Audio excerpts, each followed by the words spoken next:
presented by Tata Tea Agni. Tata T अग्नि जोश जगाए हर रोज।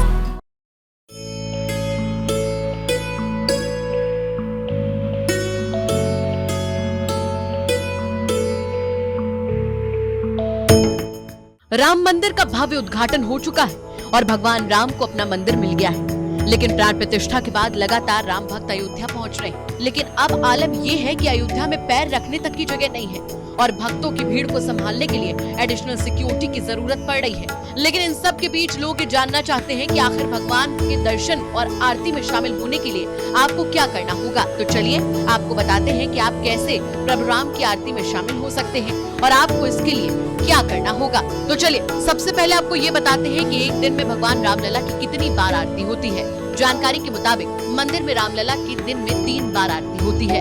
पहली आरती सुबह 6:30 बजे जिसे जागरण या श्रृंगार आरती कहते हैं, दूसरी दोपहर 12 बजे जिसे भोग आरती कहते हैं और तीसरी शाम को 7:30 बजे जिसे संध्या आरती कहते हैं। अब चलिए आपको ये भी बताते हैं कि आप आरती में कैसे शामिल हो सकते हैं। राम मंदिर की आरती में शामिल होने के लिए श्री राम मंदिर तीर्थ क्षेत्र ट्रस्ट से पास लिया जा सकता है। पास के लिए वैध पहचान पत्र यानी कि आईडी प्रूफ होना जरूरी है। ट्रस्ट के मुताबिक एक दिन में सिर्फ 30 लोग ही आरती में शामिल हो सकेंगे।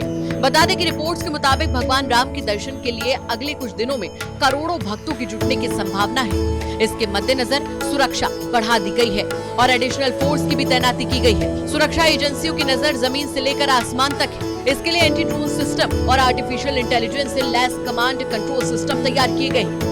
आने जाने वालों की फिजिकल चेकिंग के अलावा उच्च स्तरीय सुरक्षा तकनीक का भी इस्तेमाल हो रहा है। एसपीजी को जो भी खामियां दिखेंगी उन्हें लेकर एसपीजी अयोध्या पुलिस को डायरेक्ट करेगी। प्राण प्रतिष्ठा कार्यक्रम एसपीजी की निगरानी में ही हुआ है। इसके अलावा सीआरपीएफ, यूपी का anti terrorist squad, rapid action force police भी अयोध्या की सुरक्षा में तैनात है। एटीएस का command centre Ayodhya police line में बनाया गया है। ब्यूरो रिपोर्ट यूपी तक।